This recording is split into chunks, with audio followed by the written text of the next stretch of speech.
Detroit has a blow-up in management and a complete overhaul of their team. Can they still compete? Buffalo gets stronger by picking up all of Detroit's drop players. Will they compete for the cup? And tonight, we've got Pig Farm 70 answering your questions, all on the IOHL East Coast Radio Show.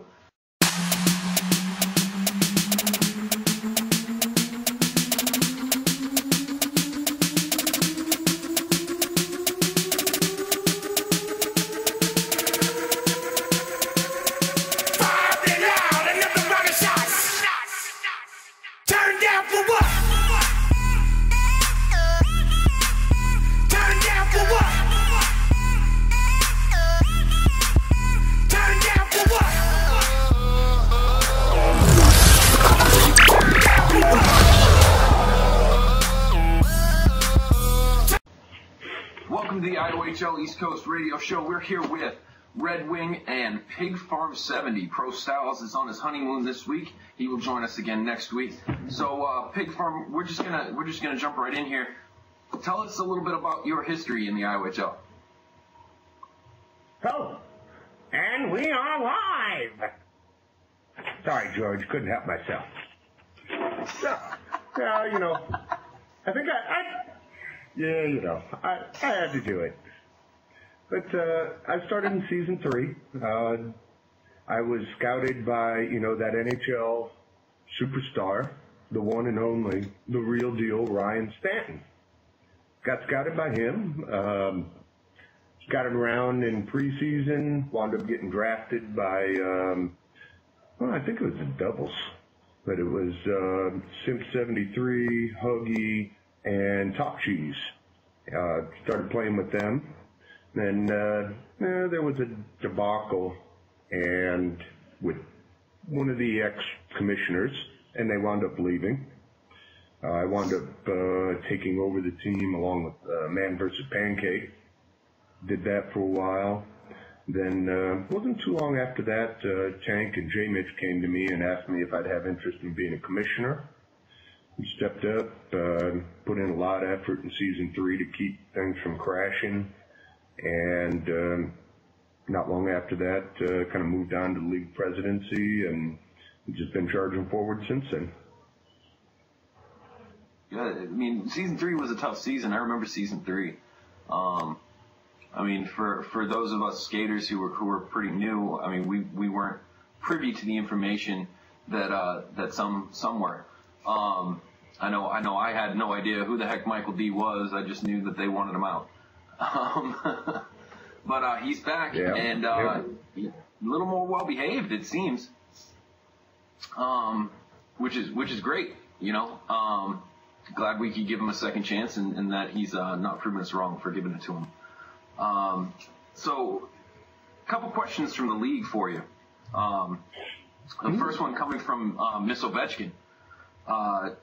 What's the most rewarding part of being a commissioner? Because I know it's very time-consuming and at times thankless job.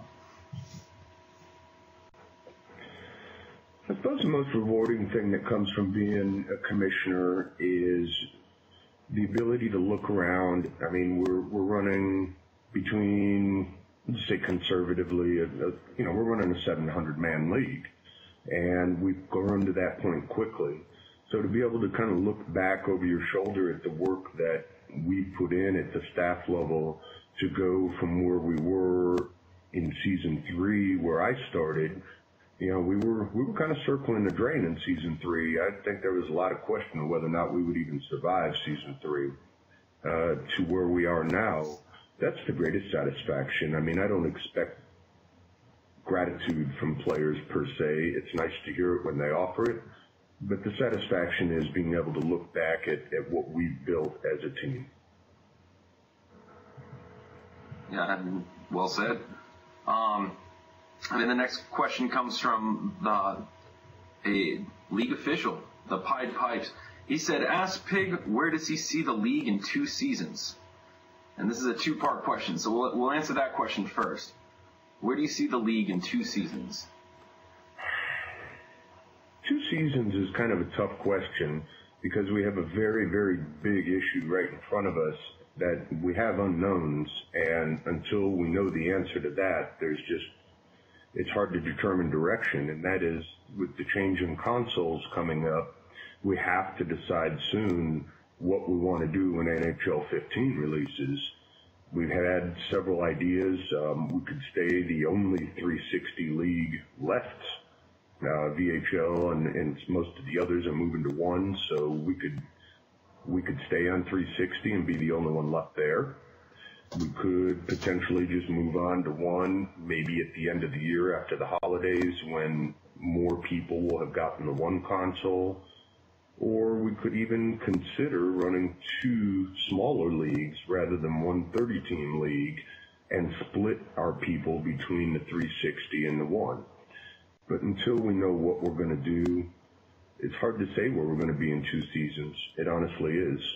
In 2 seasons is, and that's March of next year. Yeah, no, that's Christmas. Yeah, in that time frame between Christmas and March. Yeah, I mean, it's going to be a tough time with the one console. NHL 15 announcing that they're coming out on the one. The second part of the question, are we going to have an AHL or something to continue to allow players to play? I don't see the IOHL being ready to initiate what I'm going to call a 2-tier league system, with an AHL or CHL or any type of 2-tier system with one-way and two-way contracts.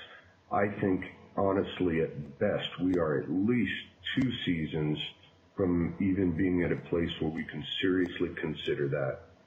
We have so much we have to figure out and iron out between here and there to make that real. And that's one of the things that we learned when we tried to put in the AHL last season was we did it kind of haphazardly, and it was terrible. It really was. I wish we wouldn't have done it. It wasn't a pretty thing. So next time we bring around an AHL, I want it to be right, I completely agree with you. I couldn't agree with you more. I mean, I was running the AHL last year, and it was tough, and it was tough on a lot of the owners down there. I heard it every day, and I wish I could have given them something a little better. We kind of just threw it together, and it didn't work. So, hopefully we can learn from that, and if maybe 2, 3, 4 seasons from now, maybe we can revisit that. Right. Another question from Celebrity Remy. Are you happy with the job all the owners are doing this season? For the most part, I think yes. We have a lot of returning owners as well as quite a few new owners. Many of our returning owners are model owners. I mean, you just can't ask for more. They do everything well, they do everything right, and they run their teams from top to bottom. We have a lot of new owners that I've been very impressed with. They've run their teams with little to no issues. You just don't hear of any issues with their teams, and yet they're brand new owners. And we have the select few that some of them have been here before, others haven't, others are new that, they're just always something going on with them. So it hasn't been terrible. Those that have been terrible aren't with us anymore. They've left. So for the most part, yeah, I think we've been pretty solid. All right. I got another question for you. It's from Darso. Why you do this? Darso said, "Why you do this?" Yeah. Is that what Darso said? Like literally. I'm gonna say, Darso, I do this for you. I do this for you, Darso. You got that? I do this for you. Okay. There you go, Darso, buddy. That's good. All right. And I drafted up a couple questions for you. I knew you were going to be on the show, so I figured I'd throw out a couple questions for you too. What do you think has contributed to the success of this league? I mean, I know you said we were circling the drain in season 3. I said, what do you think has contributed to the success of this league? I know we were circling the drain in season 3. Bounced back in season 4, and now we're running a 30-team league.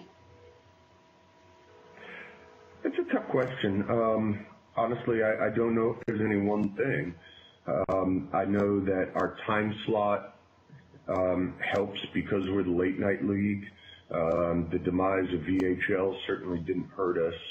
And I'd like to kind of think that, you know, we're running a halfway decent operation around here, and people see that, and word of mouth has been spreading, and people want to be here. That was, you know, we asked about where we see the league in 2 seasons, and this all kind of comes together back to where the vision was moving into this season and why we have a waiting list. The waiting list was because we knew we only wanted 30 teams, and the big goal here is about quality of the league. You know, I don't care about how big we get. This is big enough, honestly, in my book.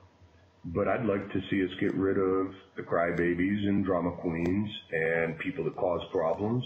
And let's get to a 30-team league of quality people and quality players and have a great community where we all respect one another and have a great time. It'd be nice to put the fun back in the IOHL. For somebody like me, not always all that much fun. I'd like to have fun again. All right, yeah. So what are your hopes for the future of the IOHL? I mean, I guess you kind of answered some of it right there. Yeah. I mean, I think that's it. You know, I'd like to see us keep continuing to grow. I think we can't rush growth. It's something we've got to be willing to take time. People that aren't in the league, that are clamoring at the doorstep, they're not happy they have to wait. But that's okay. I'd rather build a quality environment where you make the wait worthwhile. And once they're in, they're happy they're in, and they stick around. Yeah. All right. That's it. All right, and the last interview question I got for you is, any teams that surprise you in the East? What's that? Say again, Mike? Are there any teams that surprise you in the East? There haven't been any teams that have really surprised me in the East. There's some very solid teams. There's some teams that have surprised me that they're not doing as well as I think they should and could. The ones that are on top, I expected to be on top. The ones that are on the bottom, I didn't necessarily expect to be on bottom. There's good quality players on almost every team in this league. I think everybody's success and failure really comes down to chemistry and practice. You know, I think there's a lot of talent on every team around. Some teams just haven't been clicking as well as others. All right. The last question we have for you, Pig Farm, is from Red Wing. Red Wing, you want to ask your own question? Yes, sir. What's your thoughts on being traded from Washington? You know, you just got there. Yeah, I don't know why Marge traded me. Probably chemistry issue. I don't know that my style of play was fitting in with the team. I guess that would probably be my only guess. I think they might be looking for maybe somebody that more two-way D-man. Yeah, somebody like him. So see, I've been playing with Edmonton and it's been clicking, and so you guys better watch out. Yeah, I don't know why. I was surprised when she told me that. I was like, okay. Wow.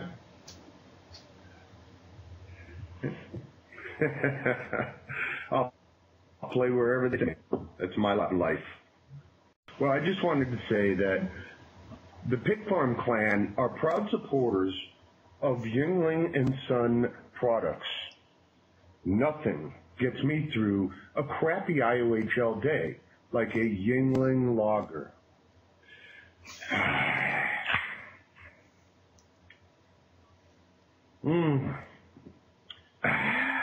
The taste even a pig can love.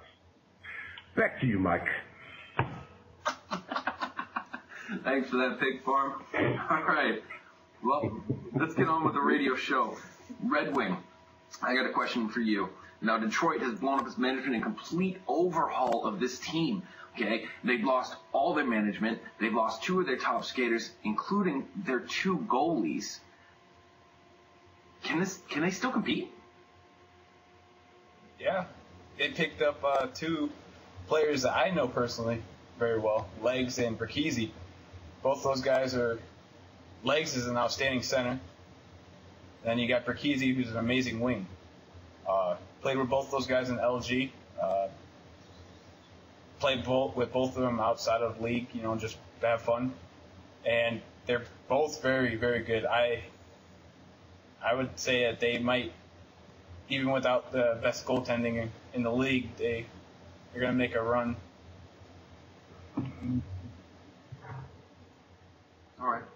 All right.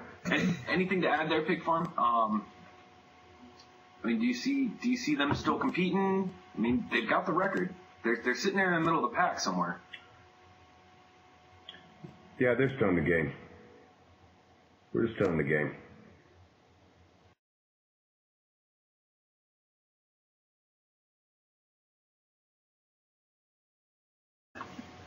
It's pretty hard to take a big D-man seriously when he's got Twinkle Twinkle Little Star over his shoulder.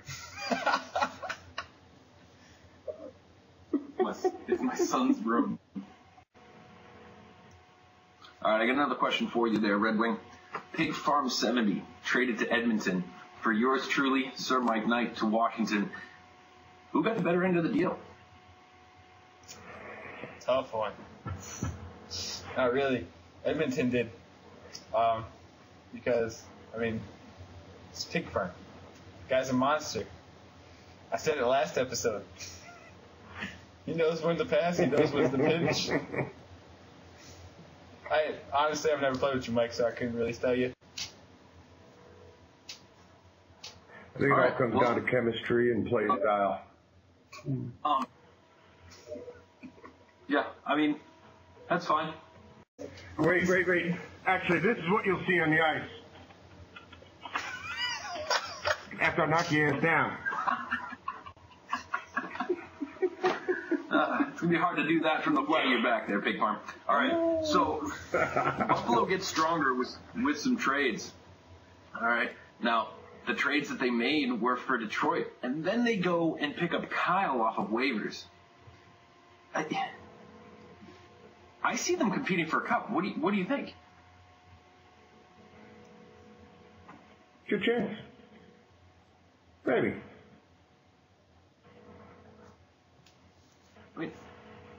I know you got Pat over there as the owner. Anyway, so here's my take on that. They got 93 momentum. All right, they picked up Kyle. They picked up Beast Mode Doe. Goaltending.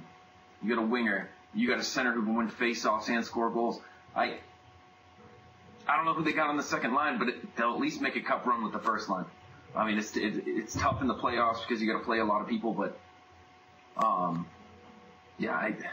see them them competing for the cup. So moving on, we've got Florida. Florida can't seem to keep an owner. Are they done yet? No, they're still holding on. They started off with a good record, so they're still in relatively good position. They've had some downs while they've been rebuilding and handing the ownership around, but I think they may wind up being okay.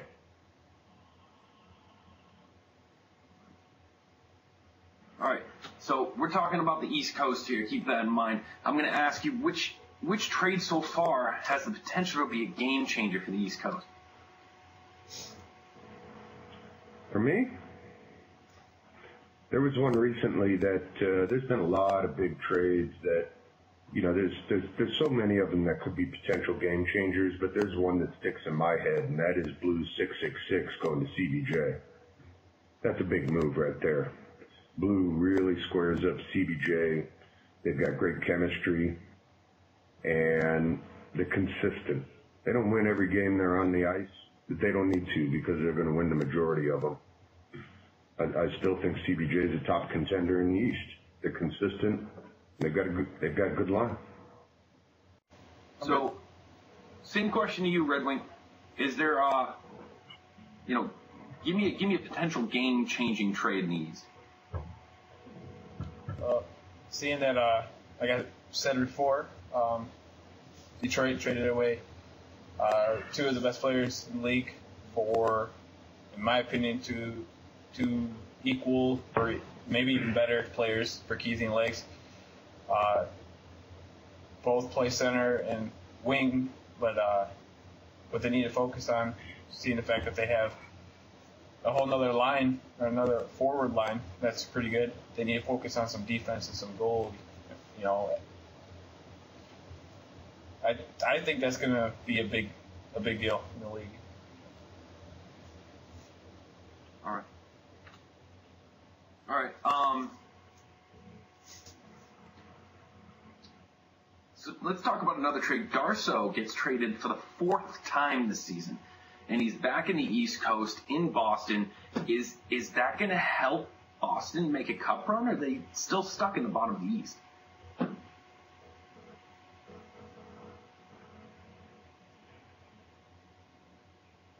Everything's chemistry.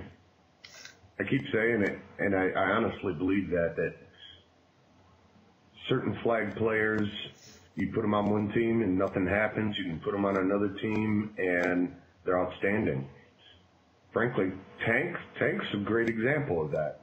I played with Tank, and he couldn't hit the broadside of a barn at times with certain forward lines. You put him with some good forwards where he's got some good chemistry, he's unstoppable. It's a lot of it's chemistry. All right.